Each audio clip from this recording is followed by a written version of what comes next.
안녕하십니까 여러분. 누리 PD 김철입니다. 자, 김문수 장관이 과연 차기 주자로서 뜰 수 있는가? 유튜버 기준으로는요, 우파 유튜버 대통령입니다. 제가 볼 때는 가장 선호되는 인물로 이제 보이는데, 다만 유튜브 바깥으로 나가게 되면 존재감이 그닥 이렇게 높지 않습니다. 아직 멀었다라고 할 수 있어요. 김문수 장관은 장점도 많지만 단점도 많죠. 뭐 나이도 나이지만 그 밖에 여러 가지 어떤 요인들이 이제 김문수의 부상을 가로막고 있다라고 생각합니다. 그 중에서도 가장 어, 극복하기 어려운 상대가요, 바로 조선일보, 중앙일보, 동아일보로 대표되는 이 보수 언론들입니다. 보수 언론 중에서도 그 3개 언론사, 거기는 다 이제 유력한 또 방송사까지 갖고 있잖아요. 뭐 주간지, 월간지 다 갖고 있고요. 그들의 영향력이 절대적입니다. 절대적. 제가 볼 때는요, 노태우 대통령 이후 지금 저기 윤석열 대통령까지, 소위 이제 좌파들이 득세한 서너 번, 뭐 김영삼을 보수로 본다면 보수인데, 또 반점 보수다, 1.5 보수다, 뭐 이런 말이 있죠. 0.5 보수가 되겠죠, 0.5. 자, 어쨌거나 김영삼도 이제 아군 진영에서 이긴 거죠. 이제 쭉 보시면요, 조중동의 선택이 전부 그대로 적중했다라고 볼 수가 있습니다. 국민 여론을 대표하는 집단으로 보기는 좀 어렵지만, 적어도 이제 보수 혹은 현재 여권, 범여권, 범보수, 범우파라고 할 수 있는데, 이들을 견인하고 이들의 여론을 한데 모으는 힘을 가진 것은요, 조중동이 유일해요. 조중동이 유일하다. 그래서 우파의 원탁 회의는 바로 조중동이다라고 할 수 있습니다. 원탁 회의보다도 더 세죠, 영향력이. 과거에 네이버가 직접 편집을 할 때는 네이버가 이 나라에서 최고 영향력 언론이었었는데, 이제 네이버는 원래 그런 거 하면 안 되잖아요. 거기는 포털 사이트로서 일종의 플랫폼인데, 플랫폼이 가장 큰 힘을 가져버리니까 그때 당시 이제 난리 났었죠, 언론들이. 근데 거기 정치적으로도 큰 문제가 되고 편향성 이런 것 때문에 네이버가 이제 그걸 하지 않습니다. AI가 비교적 공정하게 하려고 노력을 하고 있죠, 어쨌거나. 자, 이렇게 되니까 올드 미디어들이, 레거시 미디어들이 다시 힘을 지금 발휘하고 있습니다. 그들이 또 이제는 방송 매체까지 갖고 있는 데다가 유튜브 같은 이런 어떤 뉴 미디어에도 진출해 있잖아요. 우파 유튜버들 뭐 지금 진성호 씨를 비롯해서 수천 명이 지금 우파 유튜버로서도 활동하고 있습니다만, 근데 그 사람들보다도 더 큰 존재들이 바로 이런 레거시 미디어의 유튜브 진출입니다. 이 사람들은요, 채널이 한 개가 있는 게 아니에요. 여러 개 있다고. 그 구독자 수나 그 조회수 보십시오. 압도합니다. 일반적인 어떤 개인이 하는 유튜브라든가 뭐 법인을 만들어서 하더라도 그런 본격적으로 이제 언론사가 이제 진행하는 유튜브들도 엄청나게 많거든요. 거기서도 어마어마한 어떤 여론 형성이 또 일어나기 때문에 지금은 사실 이제 범여권, 범보수, 범우파는 조중동의 이제 영향력으로 움직이는 그런 거다라고 이제 보면 되겠죠. 이게 말이죠, 김문수 이 장관에게는 가장 불리한 요소입니다. 왜냐하면 이들이 김문수 장관을 선택하지 않거든요. 아예 끼워주려고 하지를 않습니다. 근본적인 원인은 일단은 김문수가 한 세대 전의 사람으로 보는 것 같고, 보면요. 그리고 나이가 어쨌거나 좀 있다. 경쟁력이 없을 것이다라고 지레 짐작을 하는 겁니다. 이 언론사들은 김문수의 과거를 잘 알거든요. 전설적인 이야기들. 그야말로 스토리텔링에 관한 한 독보적입니다. 좌우 모두 통틀어서도 현재 대선 주자군에 들어갈 수 있는 인물 중에는 가장 풍성한 어떤 스토리텔링의 재료를 갖고 있는 인물이죠. 다른 정치인들은 이야기할 게 없어요. 현재 상황 외에는 달리 언급할 게, 옛날에 이 사람이 이랬다더라 이런 이야기가 할 게 없다니까 거의. 근데 이 김문수 이분은 아니거든요. 너무도 많아요, 그런 이야기가. 제가 김문수 이분을 원래도 좀 잘 알지만 이렇게 쭉 이렇게 과거를 한번 다시 한번 이렇게 들춰 보니까, 와, 그야말로 무궁무진 이야기의 보따리의 그 보고입니다, 거기는. 마음먹고 풀면요, 1년 내에 이야기할 수 있어요. 그 정도로 많습니다, 이야기거리가. 근데 이런 것들이 놀랍게도 우리 언론에 의해 가지고 크게 많이 알려지지 않았어요. 너무 이 사람이 조용해서 그래요, 차분해서. 사실 경기지사 2번 하고 그 앞에 이제 국회의원도 3번 하고 그 사이에 공관위원장도 한 번 했었잖아요. 뭐 등등 뭐 이런 거 하면서도 조용히 일을 처리했다니까. 언론 플레이를 한 게 거의 없어요. 언론 앞에 나서서 뭐 이렇게 쇼를 했다거나 뭐 자기 자신을 위해서 어떤 퍼포먼스를 한 적이 한 번도 없습니다. 오히려 현역 정치인에서 은퇴한 상황이나 다름없었던 백수 시절, 야인 시절에 광장에서 태극기 들고 운동했을 때가 김문수 장관은 더 많이 노출이 됐죠. 물론 그것도 제도권 미디어로부터 노출된 것은 아니고요. 뭐 이제 아름아름으로 뭐 SNS를 통해서 유튜버 이런 걸 통해서 좀 알려졌죠. 그러니까 김문수를 가로막고 있는 것은 일단 조중동에서 보수 매체에서 보수 미디어에서 김문수라는 이름을 꺼립니다. 올리는 걸 싫어해요. 굉장히 노골적입니다. 그래서 차기 주자 여론조사에서도요. 아예 넣어 주지 않습니다. 이 너무도 큰 편파라고 보일 수가 있습니다. 차기 주자로 이름이 들어오는 사람은 지금 현재 보수 기준으로는요. 절대 이제 뭐 1 강으로 이제 볼 수도 있는데 이 보수 안에서는요. 한동훈 그리고 오세훈, 홍준표 요 세 명은요 항상 들어와 있어요. 이 세 사람이 빠지는 경우는 거의 없습니다. 항상 들어온다. 그리고 인제 예전에는 유승민도 늘 들어왔는데 요즘 유승민이 많이 빠져요. 잘 안 들어옵니다. 어쩌다가 한 번씩 들어온다고 유승민. 그리고 이준석도 보수로 넣어 줍니다. 여론조사할 때는 보수 몫으로 들어와요 보통은. 가끔은 진보 쪽으로도 가서 한두 번 나올 때도 있는데 보통은 보수입니다.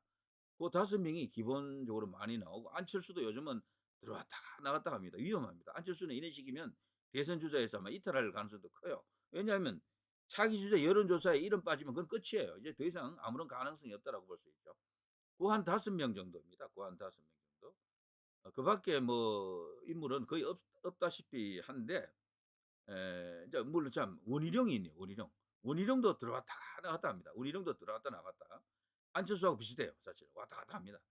근데 여기에 지금 김문수 장관이라고 하는 이름을 넣어야 되는데 넣자니 벌써 6 명이 꽉 차 있잖아요. 여론조사할 때 뭐 숫자가 딱 제한돼 있습니다. 보통 8 명으로 하죠, 8 명. 많으면 10 명입니다. 여기를 한 자리 비집고 들어가야 돼요, 여기를. 그런데 이거를 주도하는 데가 조정동입니다, 조정동. 우파 보수 외국 자유 이쪽 진영의 인제 언론사들 제도권 미디어들은 조선일보 따라간다는 말이 옛날부터 있었고요. 그래 조정동이 어떤 결정을 하는지를 봅니다. 그래서 이거 하고하고 이것들하고 이 언론사들하고 분명히 어떤 그 교감이 있어야 되고 뭔가 통하는 사이라 해야 되는데 김문수 장관은 여기가 지금 고리가 딱 끊겨 있죠. 여론조사에서도 넣어 주지 않고 보도 자체도 아주 째째하게 해 줍니다. 많이 안 해 줘요. 노출이 잘 안 됩니다. 하더라도 그냥 팩트 중심으로 그냥 심심하게 드라이하게 이렇게 알려 준다고요. 뭔가 이렇게 광고하는 듯한 느낌이 전혀 없어요. 그리고 김문수를 좋아한다는 느낌 자체도 전혀 없고. 자 이게 인제 최대의 난적이다라고 볼 수 있겠죠.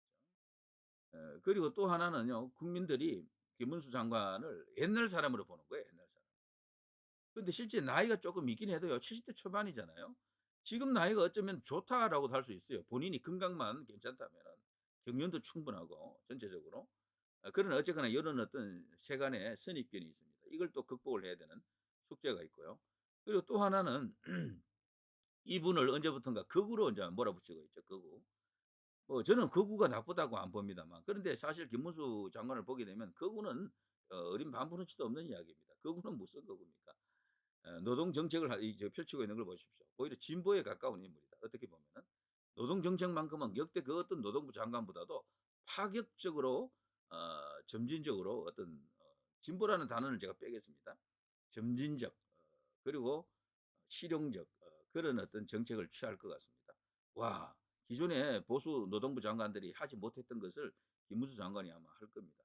이거는요 오세훈이라든가 기타 뭐 다른 어떤 그 이제 보수 대선 주자들 급들 있잖아요. 이 사람들보다도 더 왼쪽으로 나간 그런 정책을 아마 펼칠 가능성이 커요. 그래서 노동계에서도요. "와 김문수 다시 봤다."라고 말할 가능성이 굉장히 큽니다. 물론 김문수라는 분은요. 자신의 기준이 명확합니다. 일단 노사 관계에 있어서요. 노동 3 법을 벗어난 행위에 대해서는 칼입니다 이분은. 그래서 노란봉투법 같은 저런 거는 어린 반부르치도 없죠. 김문수 앞에는 들이댈 수가 없습니다. 그래서 노조들이 정치적 활동을 한다거나 조직적으로 뭔가 반국가적 행위를 하는 데 있어서는 그야말로 엄단하는 인물이 될 거예요. 그냥 포충전 저승사자가 될 겁니다. 그렇지만 노동자들, 근로자들 한 사람 한 사람 품는 어떤 그런 어떤 따뜻한 마음 그리고 한 대 엮어가는 뭐 노사 문화를 이렇게 긍정적으로 건전하게 이끌어 나가는 그런 어떤 이슈에 있어서는 역대 그 어떤 장관보다도 탁월한 능력을 발휘할 가능성이 크다. 벌써 그런 이슈들이 많이 나오고 있습니다. 예. 자, 그렇기 때문에 앞으로 이 노동 쪽에서 어떤 정책을 펼치느냐, 어떤 성과를 얻느냐에 따라서 김문수 장관을 다시 봤다라는 노동계 자체 내의 평판이 따를 수가 있습니다. 이럴 경우에도 민노총에서는 끝끝내 정치적 이유로 김문수를 반대하겠죠.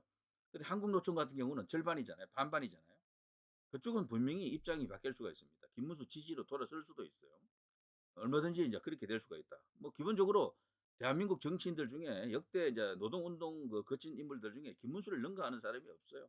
그야말로 전설 중에 전설이었고, 뭐저 노회찬 이미 고인이 된 노회찬, 심상정 이들이 롤 모델이 이제 김문수였다라고 하니까 말 다 했습니다. 그리고 그 유시민도 한때 김문수의 쫄이었죠. 그런 시대가 있었고요. 그 둘이 나중에는 또 경기지사를 놓고 둘이 붙었잖아요. 그때도 이제 작은 차이긴 했지만 김문수가 이기면서 재선했었죠. 경기지사에서.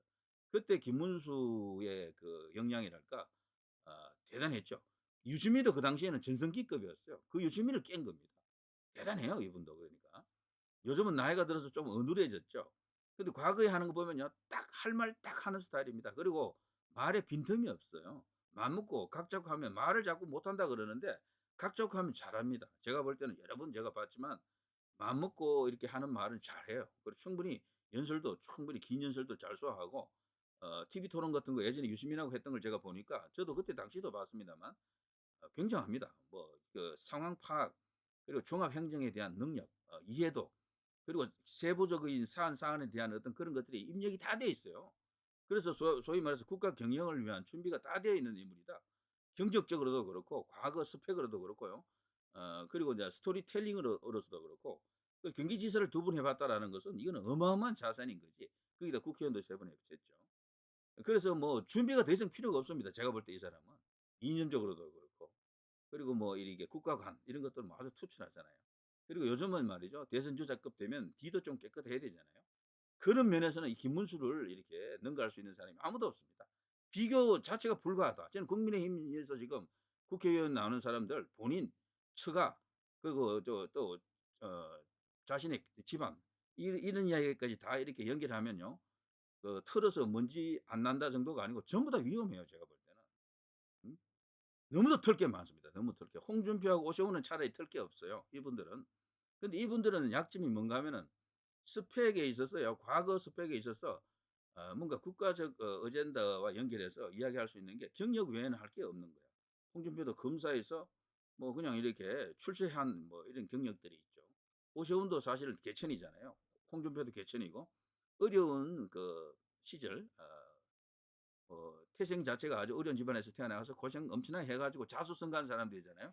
그런 드라마는 있는데 이제 그런 것들이 국가, 민족 어떤 뭐 이런 것과 연결되는 이야기 이슈는 그렇게 많지 않습니다. 사실상 이제 입신양명하고 난 뒤부터 이야기들이죠. 이 두 사람 다. 근데 김문수 이분은 안 그래요.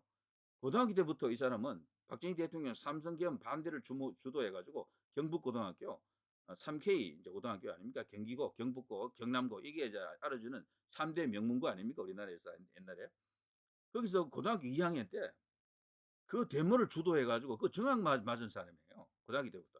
김문수 이야기는 그때부터 시작되면요 너무도 많습니다. 이야기할 것이 쫙 뻗어 나오는 이야기였습니다. 이런 사람이 180도 이제 이렇게 마음이 변해가지고 지금 그 누구보다도 선명한 우파를 지금 지향하고 있습니다. 에, 너무도 많이 바뀌었죠. 이분이 외국에 나가서 이렇게 어느 순간 살펴보면 자기가 그동안 미망에서 헤매이고 있었다.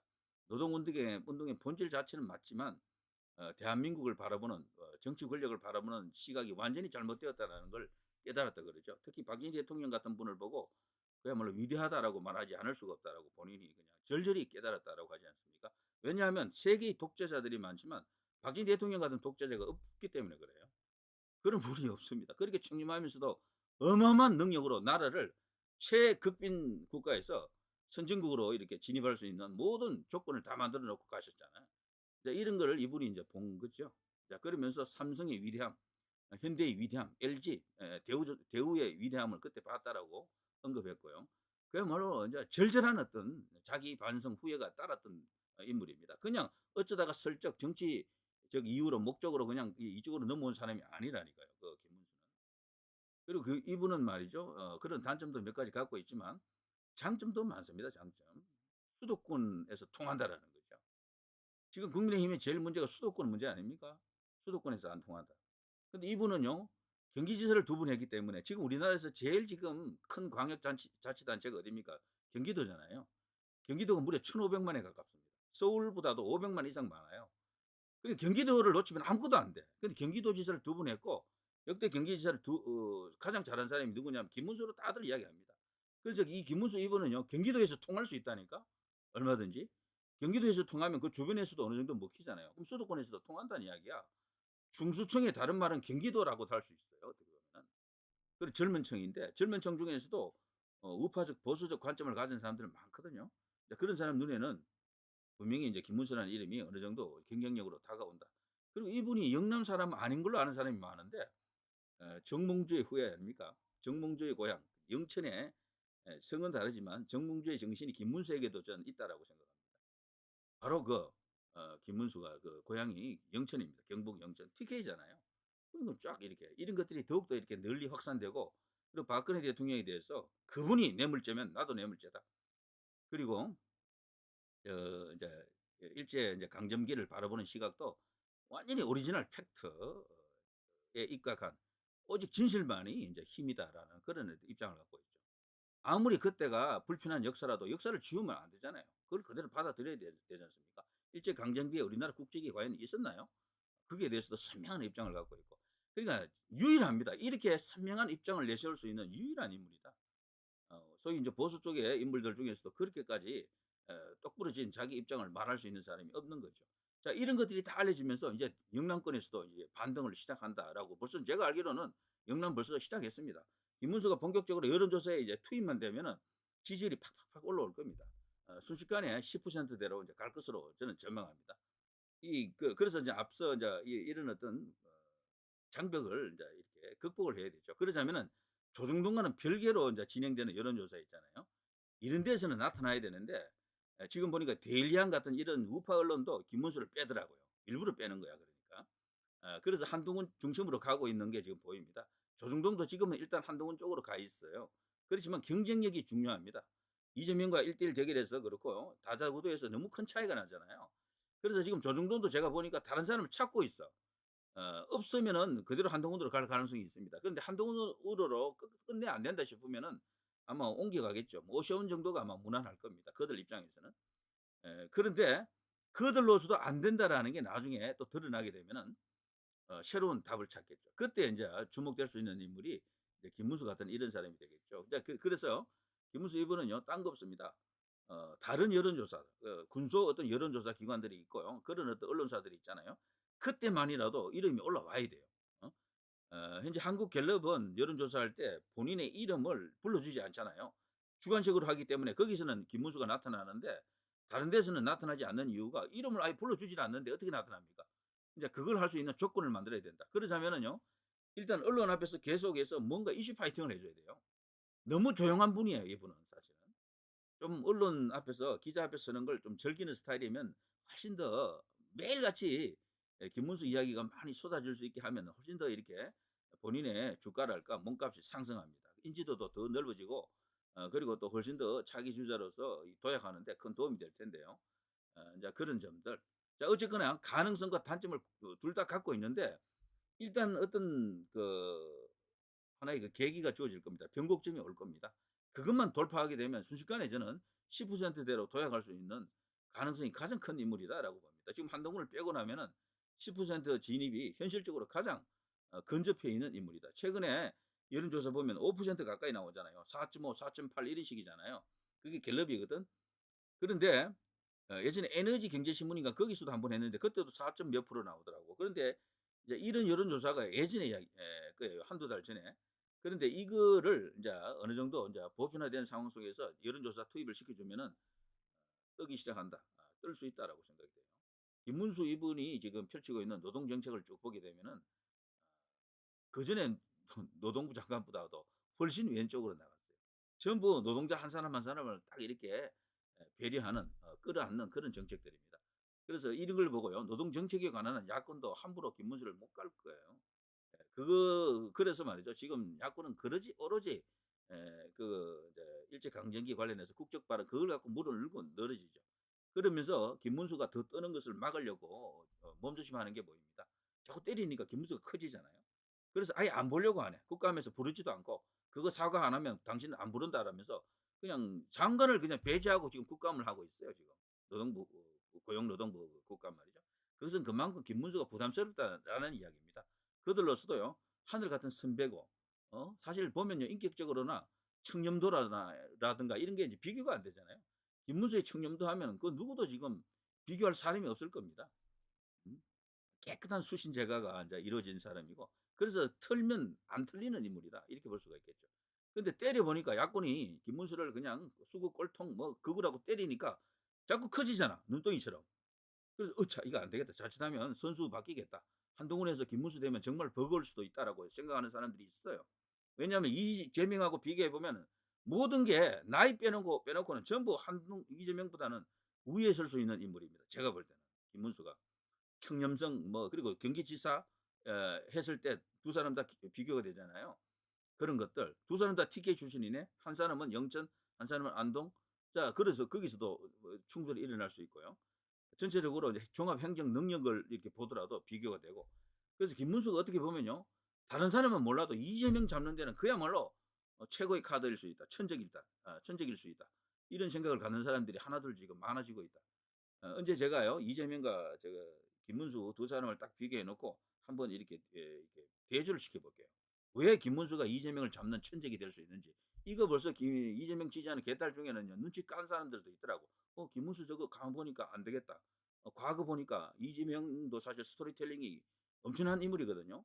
개천 출신으로서 뭐 그 학교도 정규 학교도 거의 안 나왔잖아요. 이제 이 사람도 걸어온 길 보면 그 스토리텔링 손가락 뭐 이렇게 뭐 날아간 이야기부터 해서 쫙 있거든요. 거기도 노동 자로서 험한 길을 걸어온 그런 역사가 있습니다. 나쁜 이야기도 많지만 어쨌거나 그런 어떤 삶의 궤적들이 있거든요. 그걸로 그동안 김문수를 이렇게 들이밀은 그런 측면도 있습니다. 근데 김문수가 아니고 이재명을 들이밀은 그런 측면이 있는데 김문수라는 사람을 딱 갖다 붙이면은 그게 죽어요. 빛이 바랍니다. 그래서 가만 보니까 '이 김문수 뜨면 안 되겠다.'라고 그래 믿는 사람들도 제가 확인했었어요. 실제 그런 사람이 있습니다. 그 사람들은 더 이상 한동훈에 대해서 아무런 경계심을 갖지 않더라고. 아무런 비난도 안 해요, 한동훈에 대해서는. 언제부턴가는. 자 누리 PD 김준희였습니다.